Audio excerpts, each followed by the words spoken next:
Esta colegiata de San Martín de Élines es, junto con la de Santa Juliana de Santillana del Mar, San Pedro de Cervatos y Santa Cruz de Castañeda, una de las flores más bonitas del jardín románico de Cantabria.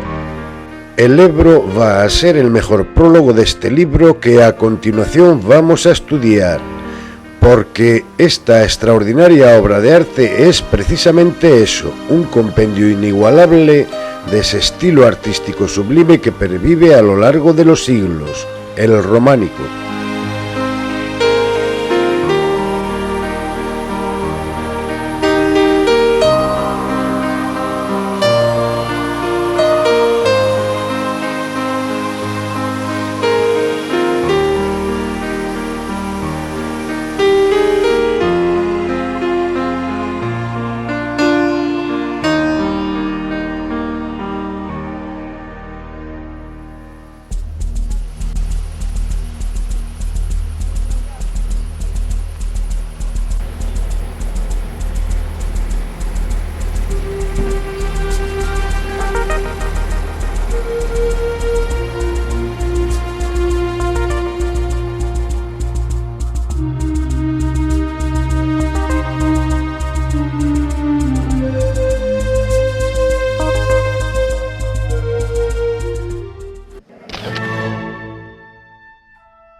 El valle de Valderredible se viste de gala y se engrandece sin duda con esta perla cultivada que aquí se nos presenta.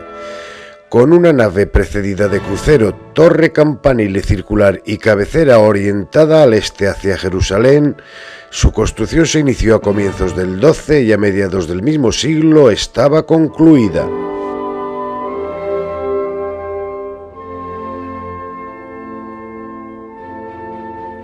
Dos contrafuertes refuerzan el muro sur y lo dividen en tres tramos, en los que se abren dos ventanas simples abocinadas. Está dotado de una larga fila de 27 bellos canecillos.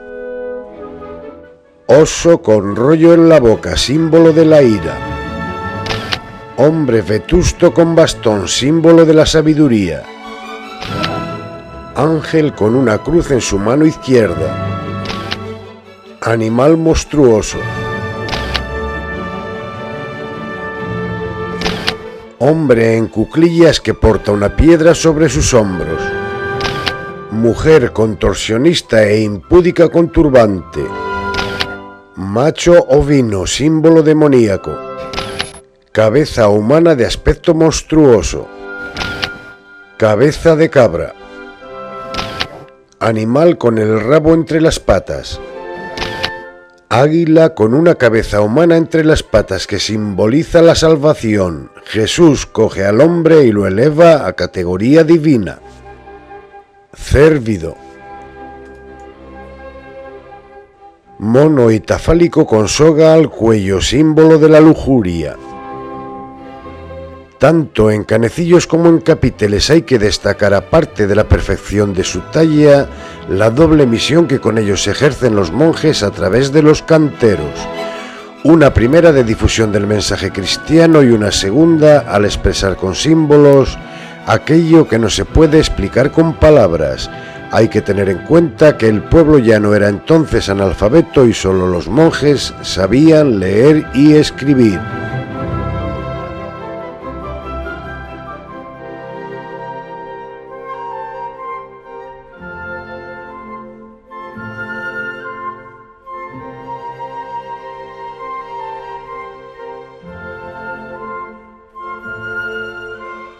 Entre la nave y la torre bajo relieve, conocido como la Vieja Choricera, probablemente procedente del antiguo monasterio mozárabe deteriorado por las pedradas de los chicos, a los que se les prohibía el bocadillo de chorizo el día de Viernes Santo, alegando aquello de que el chorizo se lo ha llevado la Vieja Choricera.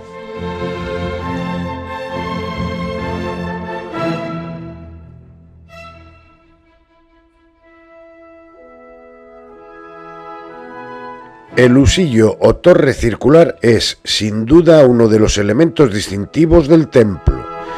Con 24 metros de altura y escalera interior de caracol con 79 peldaños, se abren en ella varias ventanas saeteras situadas a distintas alturas y algunos mechinales. Cumplía funciones de vigilancia y protección de peregrinos del Camino de Santiago. Tanto la entrada actual como el cuerpo superior que sirve de tronera para campanas son añadidos del siglo XVI.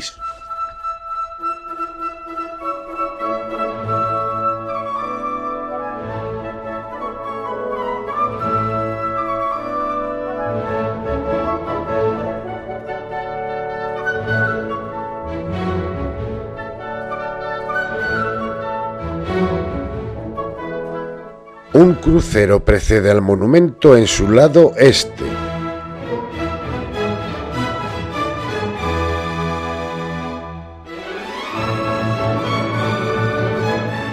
La cabecera está orientada también al este, hacia el sol naciente, en alusión a Jesucristo que lo ilumina todo. Está formada por un presbiterio que se adelanta respecto al tambor absidial formado este por 3 paños. El presbiterio sur está protegido por 2 contrafuertes que llegan hasta la base de una ventana simple abocinada de la que parte una moldura de billetes. En el muro, relieve de un dragón probablemente reutilizado. Bajo cornisa sogueada 2 primeros canecillos de un total de 7 con rollos superpuestos y una mujer en actitud de dar a luz. Rollos superpuestos una vez más. Animal monstruoso con presa entre sus garras. Otro monstruo engulle a una persona. 2 figuras humanas en actitud de lucha. El primer paño del ábside está encuadrado entre el contrafuerte que lo separa del presbiterio por la izquierda y por la columna que lo separa del paño central. Un arco ligeramente apuntado que engloba una ventana con arco de bocel bordeado por una moldura de billetes apoya sobre columnas y capiteles y se cubre con chambrana con flores de 7 y 8 pétalos. Bolas inscritas en círculos bajo cimacio liso en el capitel izquierdo.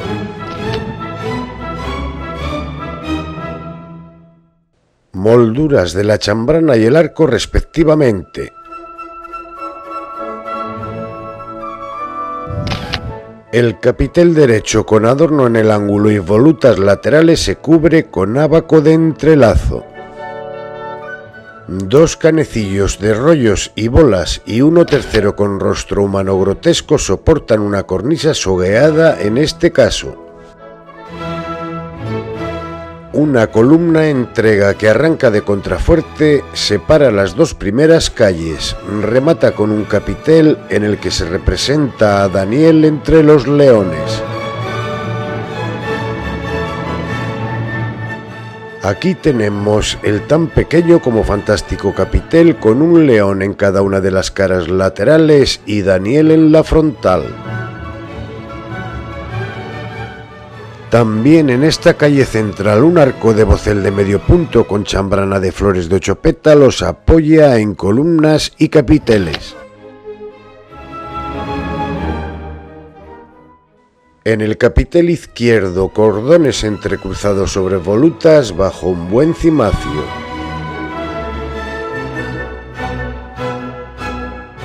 El derecho es simple, con ábaco de entrelazo. En este ventanal, el arco de bocel apoya en 2 capiteles de especial significado. En el izquierdo, bajo cimacio taqueado, 2 leones con una sola cabeza como guardianes del templo. En el derecho, bajo cimacio de zarcillos, una cabeza humana ocupa el ángulo mientras a los lados 2 hombres tocan un cuerno, símbolo de fortaleza, como representación del anuncio de la palabra de Dios.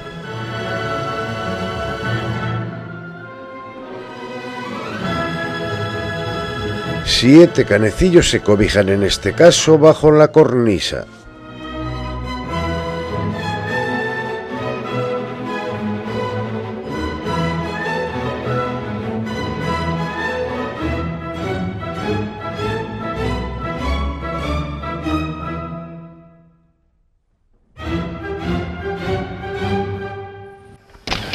moldura de palmetas de la chambrana.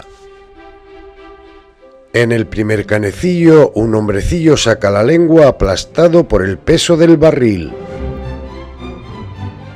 Ceramista boca abajo. Cabeza de monstruo. Jabalí.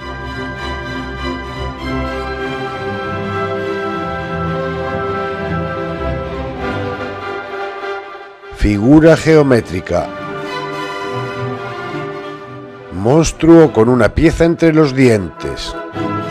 Esta segunda columna remata en un capitel de piñas, símbolo de la eternidad.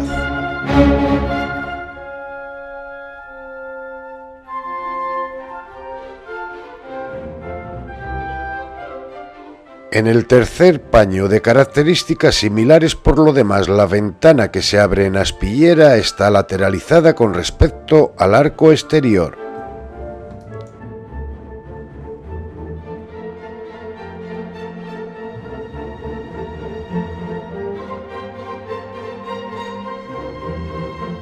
Pequeñas hojas vueltas y volutas bajo ábaco de billetes en el capitel izquierdo del arco.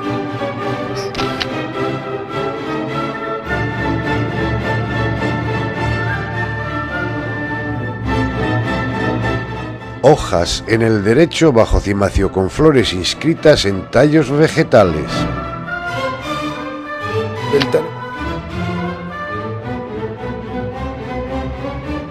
El capitel izquierdo de la ventana, que echándole un poco de imaginación podría representar un útero humano con sus trompas, se cubre con cimacio de entrelazo. Bolas con caperuza en el derecho bajo ábaco de rosetas hendidas en el centro.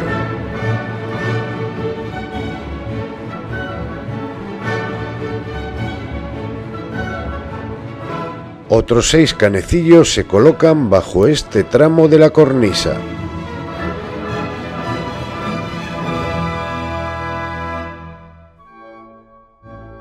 El presbiterio norte viene delimitado por contrafuertes con ventana central simple lateralizada.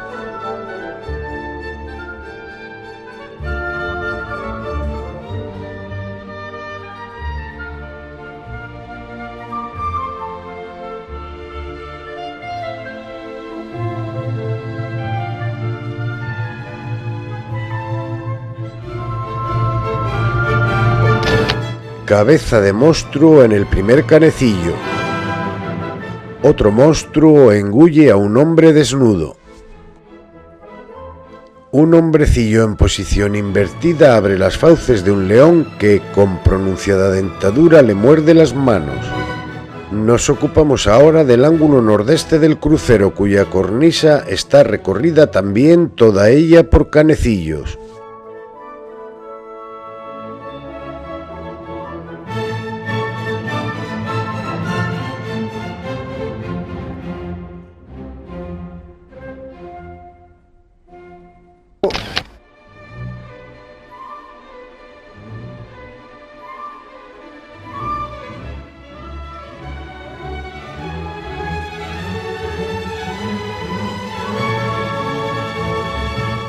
Le vemos ahora por su cara este, cuya cornisa ajedrezada al principio se torna lisa más adelante.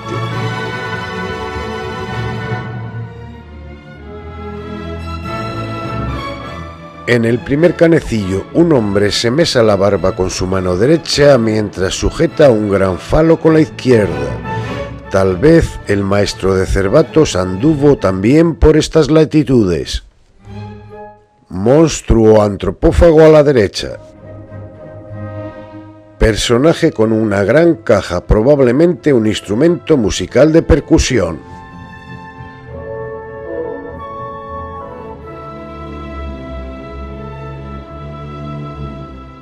El claustro se debe a una reforma del siglo XVI. Sus pórticos, que parten de un muro a media altura, apoyan en columnas renacentistas.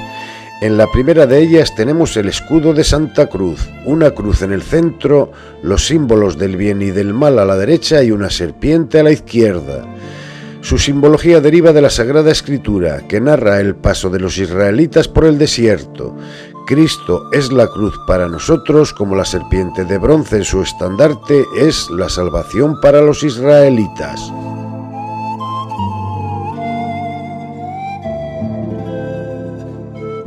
Varias lápidas de enterramiento se colocan tanto en esta galería sur como en la oeste. Son de los siglos XII y XIII y corresponden a abades de la época benedictina de la Colegiata. En la primera de ellas, del abad Pedro, se dice: en la era 1221, en los idus de septiembre, murió el siervo de Dios, el abad Pedro. Orad por él.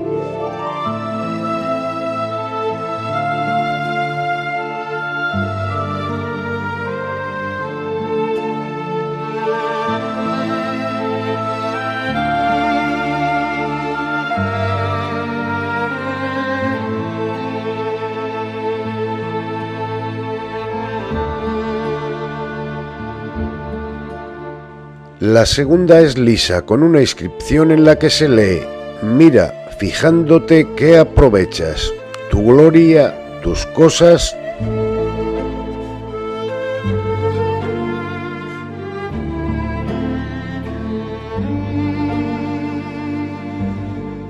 Pila bautismal de Quintana Solmo del 12 con gallones en la copa y borde sogueado.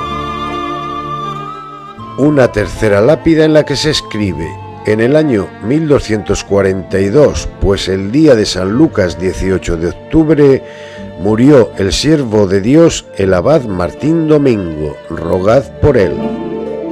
Esta pila procede de Villaescusa de Ebro.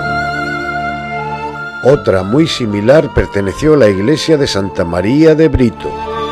La primera de estas dos lápidas tiene adorno cruciforme. En la siguiente hay una inscripción.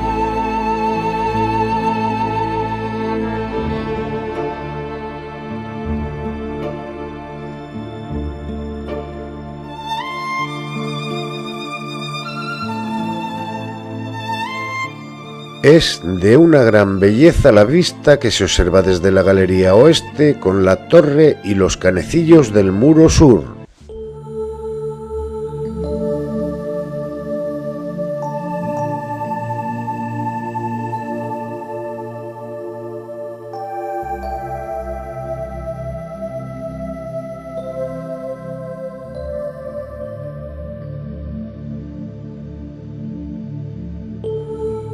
Tanto en el claustro como en la iglesia se hace patente la mano del párroco don Bertín.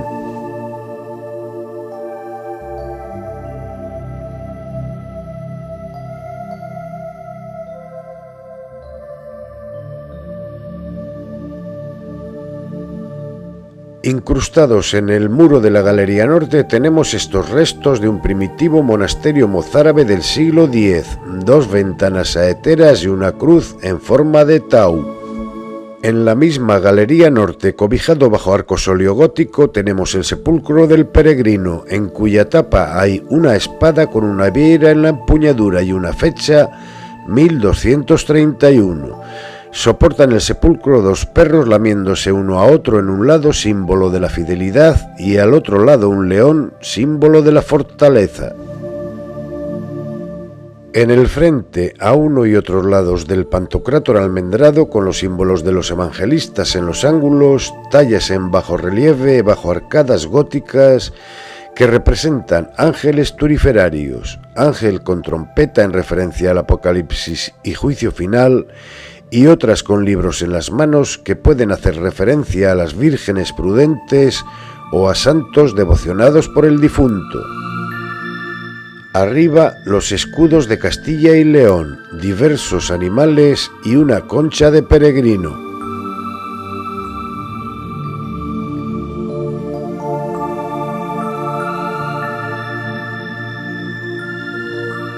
En el centro del jardín, protegido por una verja de hierro, el enterramiento completo del último párroco canónigo, Pedro Cuadrao, natural de la villa, que murió en 1892.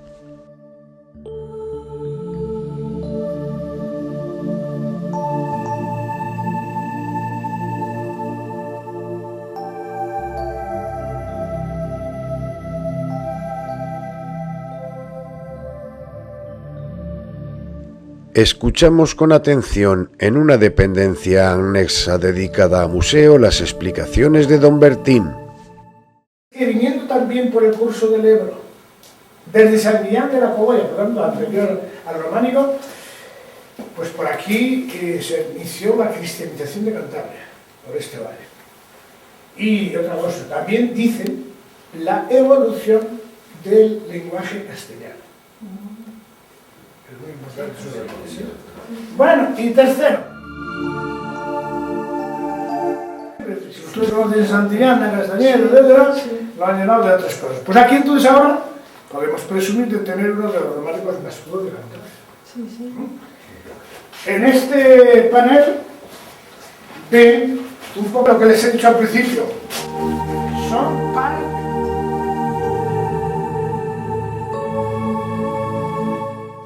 Y lo que primero que hay que advertir aquí pues es esta bóveda que del siglo XII es de cañón, como ven, pero estaba adornada de calde cuando las pestes del 16 al 18 por higiene. Saben que se enterraba hasta esas fechas en las iglesias, y cuando viene una peste eso era peligrosísimo, entonces ya, como porque si empiezan elementos de hierro se estropea, y si se echan al mismo chorro de arena también, hay que procurar con un cepillo de raíces, un poco de agua y frotando, pero hay que echarle aquí para que quede bien. En cantidad, de lo que se echa también en cantidad en la comida para que sepa bien, ¿saben cuál es? En esta lápida concurren tres estilos diferentes sucesivos: mozárabe, románico y gótico.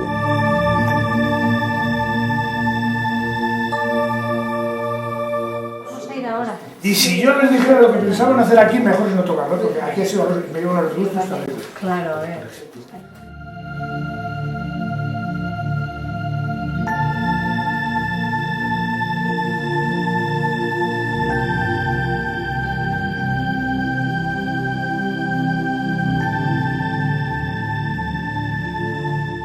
La portada es simple, con dos arquivoltas de medio punto de bocel y medias cañas y chambranas sobre columnas y capiteles de temática vegetal. Ya en el interior del templo fijamos nuestra atención en la techumbre inicial de madera que probablemente fue reconstruida en el siglo XV.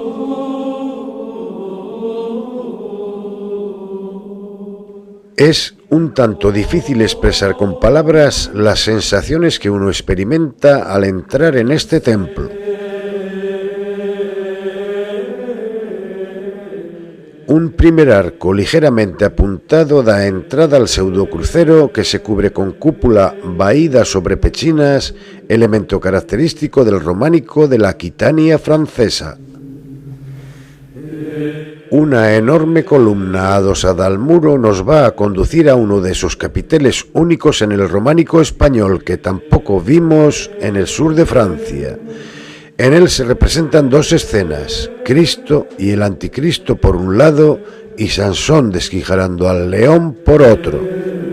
En la primera de ellas vemos dos leones con dientes afilados y expresión sonriente, serena. Encima de ellos tres cabezas, de leones las laterales y humana la central, que se interpretan como Cristo y el Anticristo. En la segunda, un león con una cabeza humana entre sus garras y Sansón que cabalga sobre él y lo desquijara, con lo que destruye la violencia y la maldad que se desprenden del animal. Avanzamos hacia el muro izquierdo del crucero, en el que un gran doble arco de descarga inscribe un ventanal. Capitel izquierdo del arco, monos con soga al cuello y entre ellos un hombre disminuido en referencia a los condenados por el pecado de la lujuria.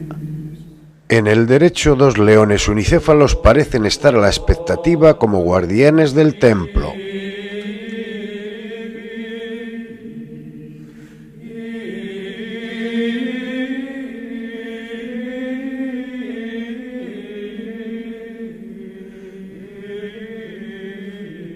El ventanal es muy abocinado, con arco de bocel y un capitel izquierdo con círculos entrelazados.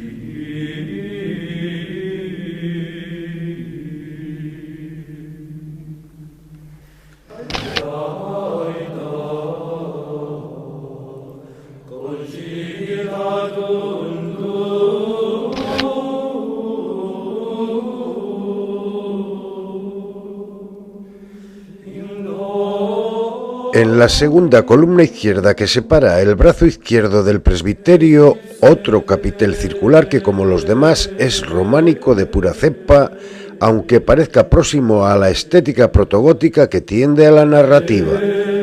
En una primera escena tenemos a Daniel en oración en el foso de unos leones que lamen su vestidura. El Dios de Israel evita que el profeta sea devorado por las bestias. En la segunda escena, Sansón cabalga sobre el león. Estamos ahora en el presbiterio norte, con ventanal sobre imposta de billetes y arco de bocel con chambrana taqueada también.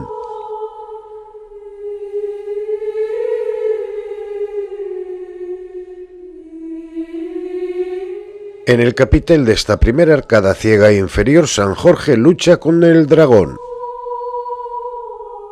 En el de la derecha, un pelícano da de comer a sus crías, simboliza la Eucaristía. Pantocrátor con Daniel entre los leones.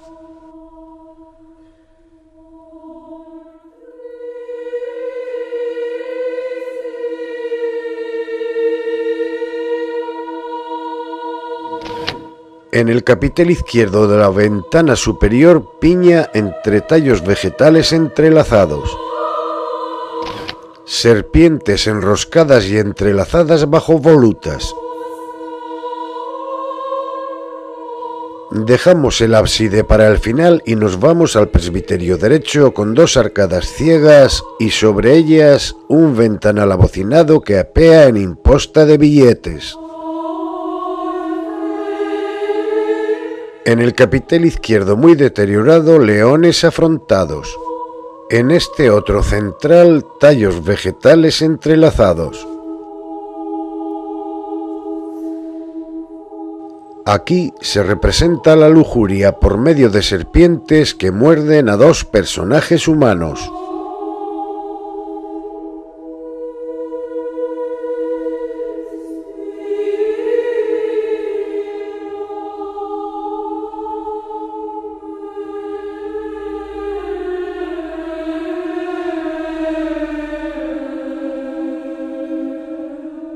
La columna derecha remata en otro magnífico capitel que tiene también dos partes bien diferenciadas. La primera de ellas se cubre con piñas, símbolo de la eternidad.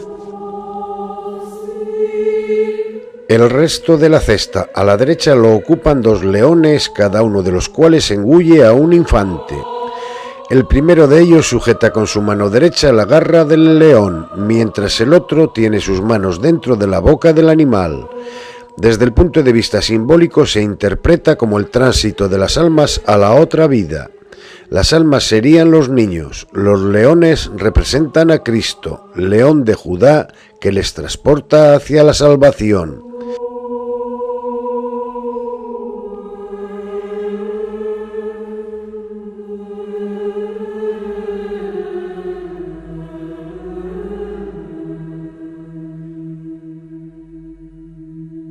Palmetas aveneradas en el lado derecho del cimacio. En el brazo derecho del crucero, dos arcadas ciegas unidas sobre una pequeña ménsula se inscriben dentro de otra más grande que descansa en capiteles. Talla neorrománica de Nuestra Señora de Lines con la flor de lis en su mano derecha. Leones afrontados en este capitel izquierdo, hojas vueltas sobre volutas en el derecho.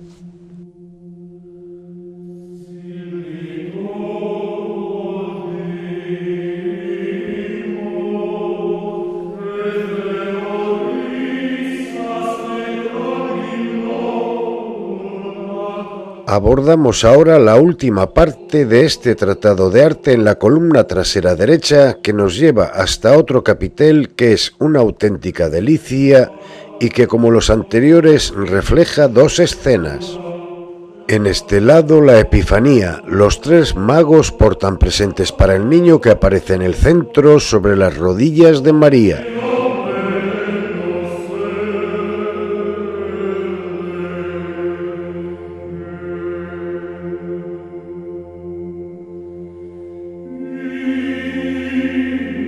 También el cimacio es elegante, con tallos vegetales de doble hebra que forman círculos entrelazados que inscriben bolas.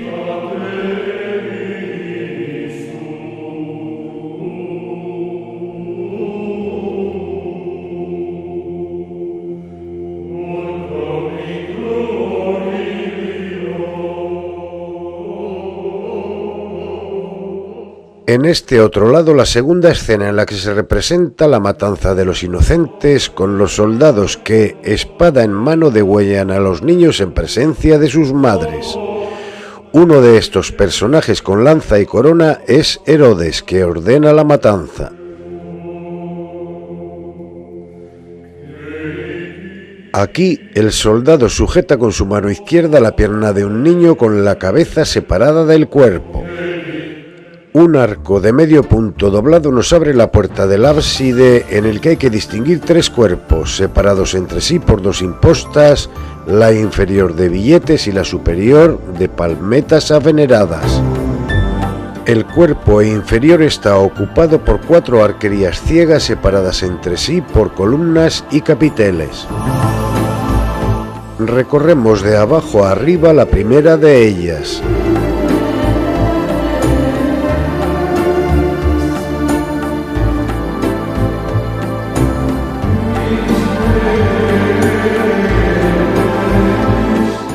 Este es el capitel que don Bertín señala como el de la antropofagia mística, por cuanto en el centro de la cesta un dragón engulle con naturalidad a dos niños. También lo define como la sonrisa del románico, por las caras laterales en las que un león, Cristo, transporta a un infante el alma, especialmente sonriente el de la cara derecha. En este otro, leones afrontados que él relaciona con el peregrinaje hacia Dios, bajo cimacio de flores de 5 pétalos, inscritas en círculos engarzados abiertos en la parte inferior.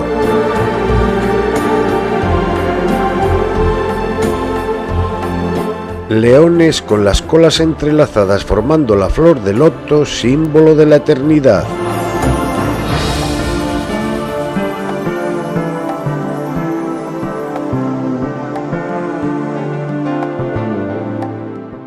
La cámara nos lleva hasta el principio y fin de todas las cosas, en el románico también, Cristo.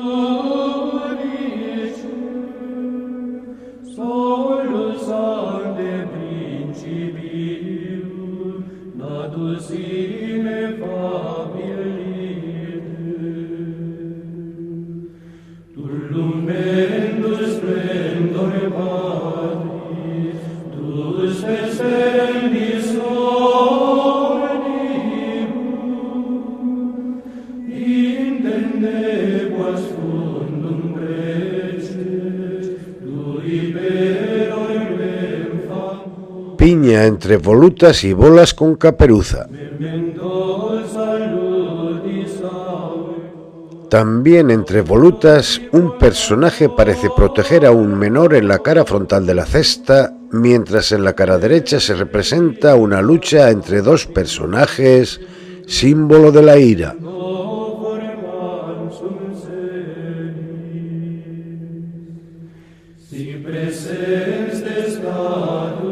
En el cuerpo superior, 5 arcadas, 3 de ellas son abiertas y muy abocinadas, las otras 2 ciegas. Está tan conseguida la iluminación que la vista se va hacia ellas nada más entrar en el templo. En la primera, el arco de bocel con chambrana de palmeta se apoya en un primer capitel con un águila con las alas esplayadas.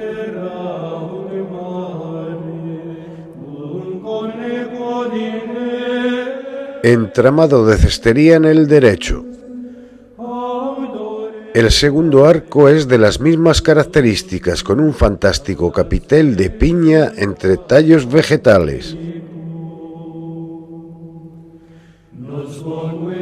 Si observamos los dos arcos que confluyen en este capitel de temática vegetal, vemos cómo la chambrana del primero sigue siendo de palmetas, mientras la del segundo es ya de taqueado jaqués.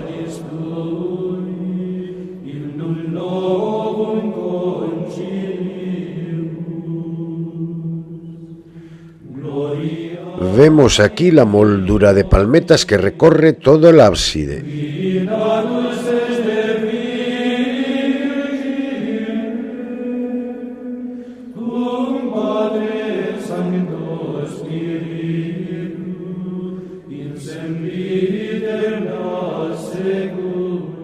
Piñas en la cesta bajo ábaco de billetes.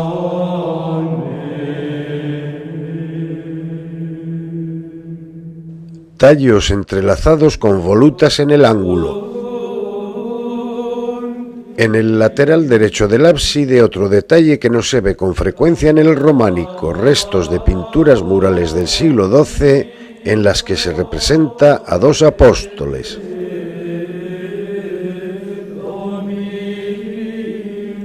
Como colofón, mientras vemos la moldura que recorre todo el cascarón del ábside, yo diría que esta colegiata es la sublimación del románico por su belleza, la mesura de sus proporciones y la sencillez de sus formas y matices.